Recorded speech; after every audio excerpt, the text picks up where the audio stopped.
நமது மெய்ப்பரும் நமது மீட்பரும் நமது ஆண்டவருமாகிய இயேசு கிறிஸ்துவில் பிரியமான உறவுகளே, அருள்ஒளி இணையதளம் வழியாக வத்திக்கான் வானொலி நிகழ்ச்சிகளை நாள்தோறும் உங்களுக்காக நாம் ஒளிபரப்பி வருகிறோம்.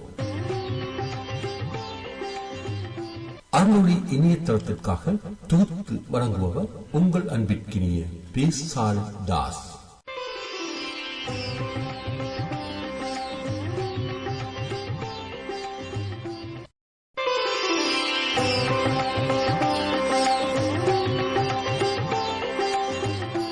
லவ்தேத்து இயேசுஸ் கிறிஸ்துஸ். இயேசு கிறிஸ்துவுக்கு புகழ். தமிழ் கூறும் நல்லுலகில் வாழும் அனைத்து அன்புள்ளங்களுக்கும் வத்திக்கான் வானொலியின் வணக்கம்.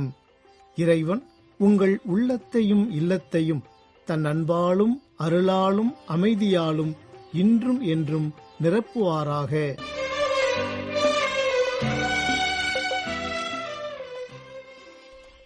அன்பு நேயர்களே, வத்திக்கான் வானொலி இன்று உங்களுக்கு வழங்கவிருப்பவை தடம் தந்த தகைமை, விவிலிய தேடல் மற்றும் செய்திகள்.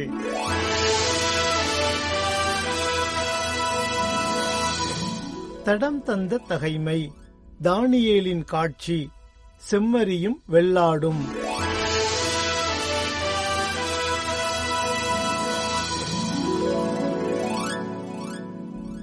முன்பு தோன்றிய காட்சிக்கு பிறகு பெல்சாட்சரின் 3ஆம் ஆட்சி ஆண்டில் தானியேல் என்னும் நான் வேறொரு காட்சி கண்டேன். அந்த காட்சியில் நான் கண்டது பின்வருமாறு: 7ஆம் மாநிலத்தின் தலைநகரான சூசா நகரில் நான் இருந்தேன். அந்த காட்சியில் நான் ஊலாய் ஆற்றின் அருகே நின்று கொண்டிருந்தேன். நான் கண்களை உயர்த்தி பார்த்த பொழுது ஒரு செம்மறி கிடாய் அந்த ஆற்றங்கரையில் நிற்க கண்டேன். அதற்கு 2 கொம்புகள் இருந்தன. 2ம் நீளமான கொம்புகள்.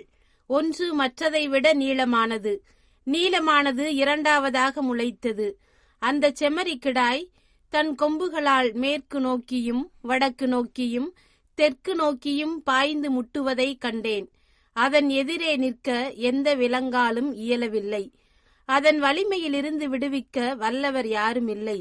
அது தன் விருப்பப்படியே நடந்து. நண்பர்களே, இவ்வாறு விவிலிய தேடலில் பேறு பெற்ற மக்களினம் நாம் என்ற தலைப்பில் திருப்பாடல் 33 12 முதல் 15 வரை உள்ள இறைவசனங்கள் குறித்து தியானித்தோம். இந்நாளில் அதனை தொடர்ந்து வரும் 16, 17 ஆகிய 2 இறைவசனங்கள் குறித்து தியானிப்போம். இப்போது இறை பிரசனத்தில் அவ்வார்த்தைகளை வாசிக்க கேட்போம். தன் படைப்பெருக்கத்தால் வெற்றி பெறும் அரசரும் இல்லை, தன் வலிமையின் மிகுதியால் உயிர் தப்பிய வீரரும் இல்லை. வெற்றி பெற போர்க்குதிரையை நம்புவது வீண்.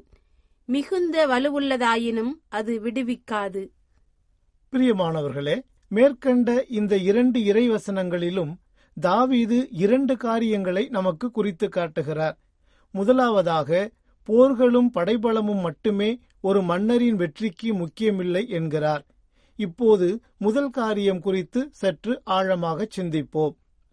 பிரான்ஸ் நாட்டை மாவீர நெப்போலியன் 1799ஆம் ஆண்டு முதல் 1814ஆம் ஆண்டு வரை ஆட்சி புரிந்தார். ஐரோப்பிய நாடுகளை தனது ஆதிக்கத்தின் கீழ் கொண்டுவரும் எண்ணத்துடன் பல போர்களில் ஈடுபட்டார். ஆனால் அவருடைய பேராசைக்கு வாட்டலூர் போர் முற்றுப்புள்ளி வைத்தது. 1812ஆம் ஆண்டு நெப்போலியனின் படை 6 லட்சம் போர் வீரர்களை கொண்ட ஐரோப்பாவின் மிக பெரும் படையாக உருவாகியிருந்தது. எதற்கும் அஞ்சாத போர் வீரர்களாக அவர்கள் திகழ்ந்தனர். இந்த நம்பிக்கையில் ரஷ்யாவிற்குள் துணிச்சலாக சென்றார் நெப்போலியன். அவர் செய்த மாபெரும் தவறு இந்த போர்தான். பல்லாயிரக்கணக்கான படைவீரர்களை மட்டுமே நம்பி அவர் ரஷ்யாவிற்குள் நுழைந்தார். அப்போது குளிர்காலம் நெருங்கி வந்து கொண்டிருந்தது. ஆனால் தொடக்கத்தில் அது குறித்தெல்லாம் அவர் கவலைப்படவில்லை.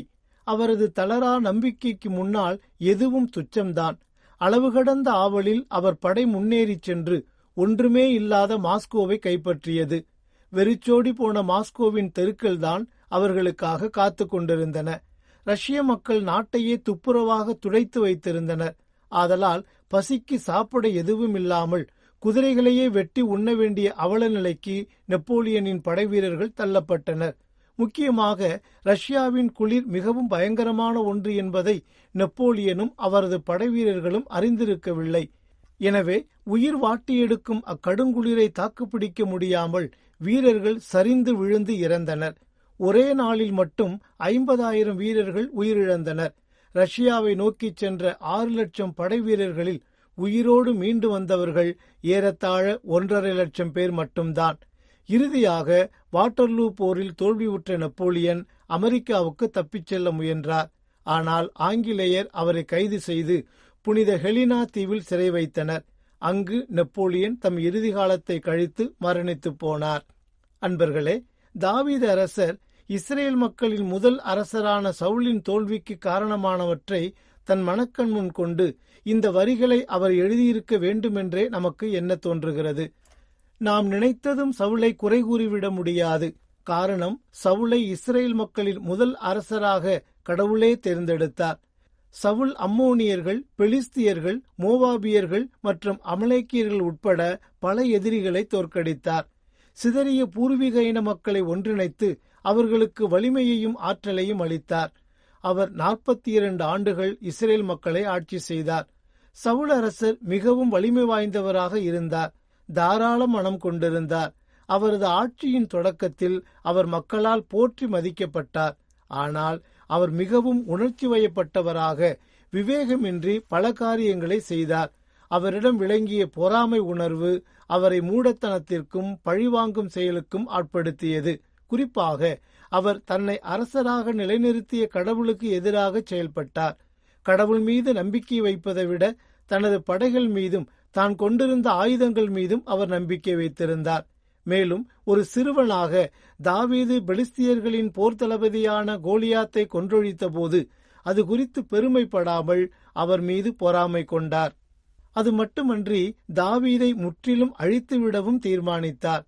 தாவீதின் வெற்றி குறித்து பெண்கள் ஆடிப்பாடுகையில், சவுல் 1000 பேரை கொன்றார், தாவீதோ 10,000 பேரை கொன்றார் என்று பாடினர்.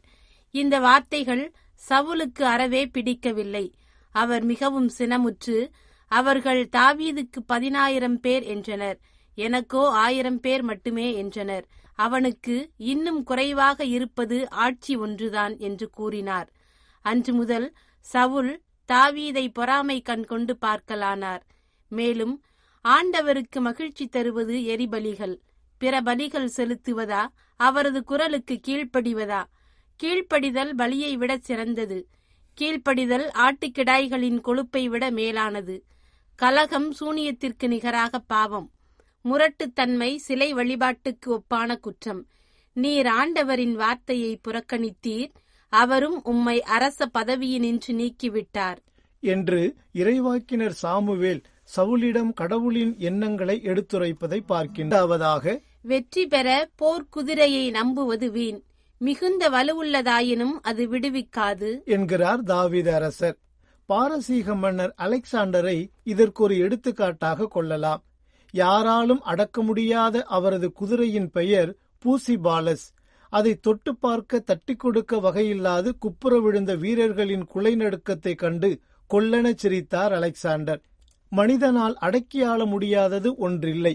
ஆனால் மண்டையில் கொஞ்சம் மூளை வேண்டும், மனதில் ஒரு திடம் வேண்டும், செயலில் நம்பிக்கை வேண்டும், எதிர்ப்புகளைக் கண்டு அஞ்சுவதொழிய வேண்டும் என்பவையே அலெக்சாண்டருடைய கொள்கைகள்.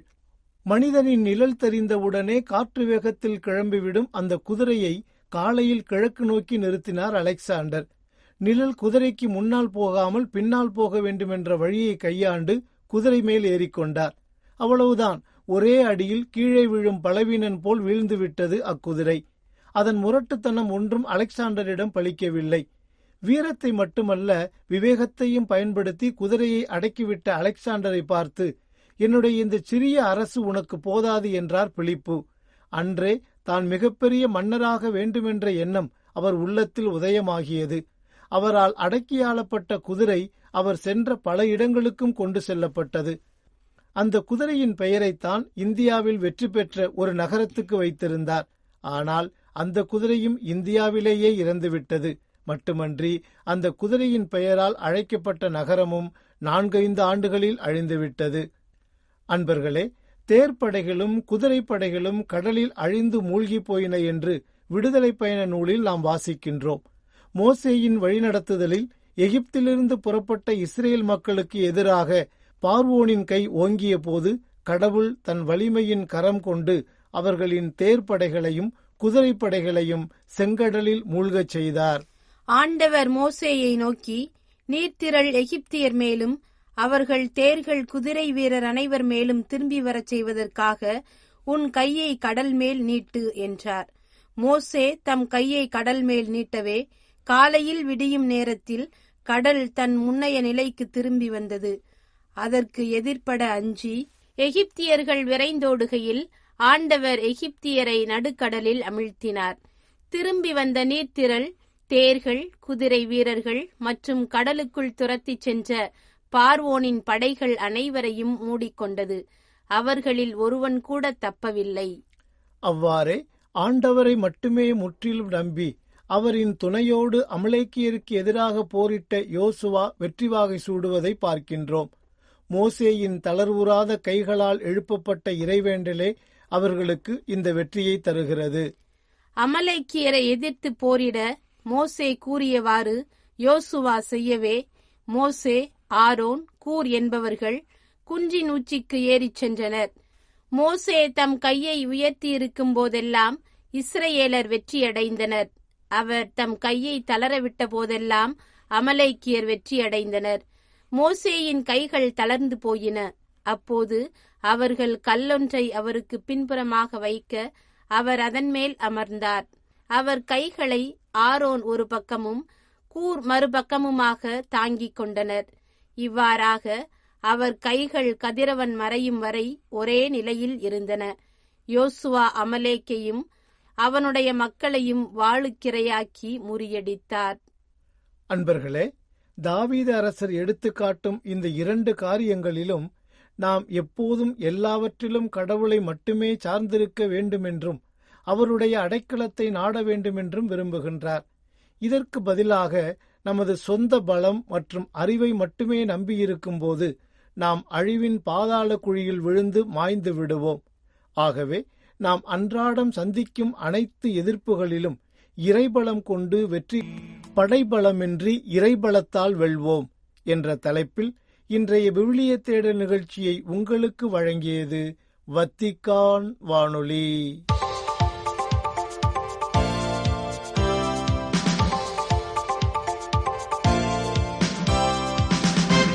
செய்திகள்.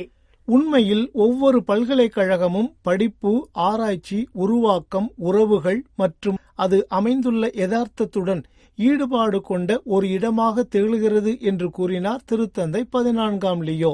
நவம்பர் 14 வெள்ளிக்கிழமையன்று பாப்பிரை லாத்தரன் பல்கலைக்கழகத்தின் கல்வி ஆண்டின் தொடக்க விழாவிற்கு வழங்கியுள்ள உரை ஒன்றில் இவ்வாறு கூறியுள்ள திருத்தந்தை, குறிப்பாக திருப்பீடத்தால் நிறுவப்பட்ட அல்லது அங்கீகரிக்கப்பட்ட திரு அவைசார் மற்றும் பாப்பிரை பல்கலைக்கழகங்கள் விசுவாசத்தின் தேவையான கலாச்சார ஒத்துணர்வு வளர்க்கப்படும் சமூகங்களாக உள்ளன என்றும் அவை அறிவின் பிற பிரிவுகளுடன் திறந்த உரையாடல் மூலம் இயேசு கிறிஸ்துவில் அதன் முதன்மையான மற்றும் முடிவற்ற நிலையின் மூலத்தை காண்கின்றன என்றும் தெரிவித்தார். இன்று பாப்பிரை லாத்தரன் பல்கலைக்கழகத்தின் 253வது கல்வியாண்டின் தொடக்கத்தை குறிக்கிறது என்று உரைத்த திருத்தந்தை, அதன் நீண்ட வரலாற்றை நாம் போற்றும் வேளையில் திரு அவைக்கு பணியாற்றுவதில் இந்த நிறுவனத்தின் எதிர்கால பணியை எதிர்நோக்குகிறோம் என்றும் மொழிந்தார். லாத்தரன் பல்கலைக்கழகம் தனித்துவமானது. திருத்தந்தை மற்றும் வத்திக்கான் தலைமை அலுவலகத்துடன் அது ஆழமாக பிணைக்கப்பட்டுள்ளது என்றும், குறிப்பாக இறையியல், தத்துவம், திரு அவை சட்டம் மற்றும் குடிமைச் சட்டம் ஆகியவற்றின் வழியாக நம்பிக்கை உலகத்துடன் ஈடுபடும் ஒரு இடத்தை வழங்குவதே இதன் நோக்கமாக உள்ளது என்றும் எடுத்துக்காட்டினார். இறுதியில், உண்மையை தேடும் மற்றும் பொது நன்மைக்காக பணியாற்றும் அர்ப்பணிப்புள்ள அறிஞர்களை நீங்கள் தொடர்ந்து உருவாக்குவீர்களாக என்று அவர்களை வாழ்த்திய திருத்தந்தை, வரும் கல்வியாண்டில் உங்களின் வெற்றிக்கும் வழிகாட்டுதலுக்கும் நான் இறைவேண்டல் செய்கிறேன் என்று கூறி தனது உரையை நிறைவு செய்தார்.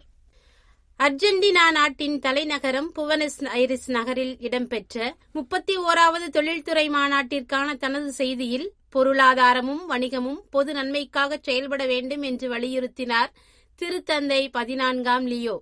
நவம்பர் 13 இவ்வியாழனன்று அனுப்பியுள்ள இச்செய்தியில், தொழிலாளர்களின் மாண்பு, நியாயமான ஊதியங்கள் மற்றும் மனிதாபிமான வேலை நிலைமைகளையும் கோடிட்டு காட்டியுள்ள திருத்தந்தை, வணிகங்கள், மனித மேம்பாடு, சமூக உள்ளடக்கம் மற்றும் சுற்றுச்சூழல் பராமரிப்பை ஊக்குவிக்க வேண்டும் என்று கேட்டுக்கொண்டார்.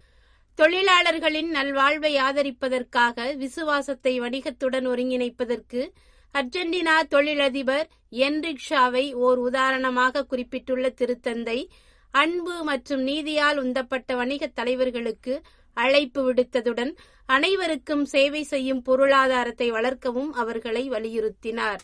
நவம்பர் 13 இவ்வியாழக்கிழமை அன்று இத்தாலியில் உள்ள புனித அகஸ்தினார் துறவர சபையை சார்ந்த ஒதுங்குமட துறவியரை திருப்பீடத்தில் சந்தித்த திருத்தந்தை 14ஆம் லியோ அவர்கள் அச்சபையின் ஒழுங்குகளின்படி வாழ உறுதியெடுத்துள்ள பல்வேறு துறவர சபைகள் ஒன்றிணைந்து அமைந்துள்ள இந்த கூட்டமைப்பின் ஒன்றிப்பின் சான்று பகிர்தலை பாராட்டினார். ஒருவருக்கொருவர் செவிசாய்ப்பதும் பன்முகத்தன்மையில் வாழ்வதும் பல வழிகளில் உரையாடலுக்கும் பகிர்வுக்கும் குறைவான வாய்ப்பாக அமைந்துள்ள உலகில் தேவைப்படும் பணிக்கான பகிர்வின் இறைவாக்கு சாட்சியத்தை வழங்குகிறது என்பதையும் எடுத்துக்காட்டினார் திருத்தந்தை. கிறிஸ்தவர்களுக்கான உண்மையான மகிழ்ச்சி என்பது ஆண்டவருடன் கொண்டுள்ள ஒன்றிப்பில் இருக்கிறது என்றும், அந்த ஒன்றிப்பு அவர்களின் அழைப்பின் மூலம் முழு வாழ்வையும் அர்ப்பணித்துள்ள மணமகனாம் இயேசுவுடன் கொண்டுள்ள நெருக்கமான உறவிலே நிலைத்திருக்கிறது என்பதையும் அவர்களுக்கு சுட்டிக்காட்டினார் திருத்தந்தை. வழிபாடு, இறைவேண்டல், நற்கருணை ஆராதனை, இறைவார்த்தையை தியானித்தல் மற்றும் குழும வாழ்வில் ஒருவருக்கொருவர் உதவுதல் ஆகியவற்றில் முழு மனதுடன் தங்களை அர்ப்பணித்து வாழ அவர்களுக்கு அழைப்பு விடுத்த திருத்தந்தை, இது அவர்களுக்கு அமைதியையும் ஆறுதலையும் தரும், மேலும் அவர்களின் குழுமங்களுக்கு வரும் ஏனைய சகோதரிகளுக்கு 1000 வார்த்தைகளை விட சிறந்த நம்பிக்கையின் செய்தியை வழங்கும் என்றும் அவர்களுக்கு எடுத்துரைத்தார். நவம்பர் 9 இஞ்ஞாயிறன்று பிலிப்பைன்ஸை தாக்கிய தைஃபூன் பங்குவாங் புயலால் ஏறத்தாழ 17 லட்சத்திற்கும் அதிகமான குழந்தைகள் பாதிக்கப்பட்டுள்ளதாக யுனிசெஃப் நிறுவனம் தெரிவித்துள்ளது.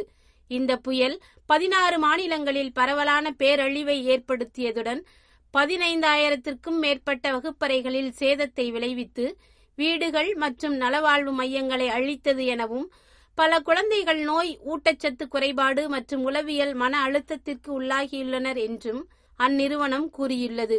மேலும் 900க்கும் மேற்பட்ட பொது பள்ளிகள் தற்காலிக தங்குமிடங்களாக பயன்படுத்தப்படுகின்றன என்றும், உணவு, தண்ணீர் மற்றும் நலவாழ்வு கருவிகள், அத்துடன் உளவியல் மற்றும் குழந்தை பாதுகாப்பு சேவைகள் உள்ளிட்ட அவசர உயிர்காக்கும் ஆதரவை அந்நிறுவனம் வழங்கி வருவதாகவும் உரைத்துள்ளது. இத்துடன் வத்திக்கான் வானொலியின் தமிழ் ஒலிபரப்பு நிறைவு பெறுகின்றது. உங்கள் செவிமடுத்தலுக்கு நன்றி. வணக்கம். வணக்கம்.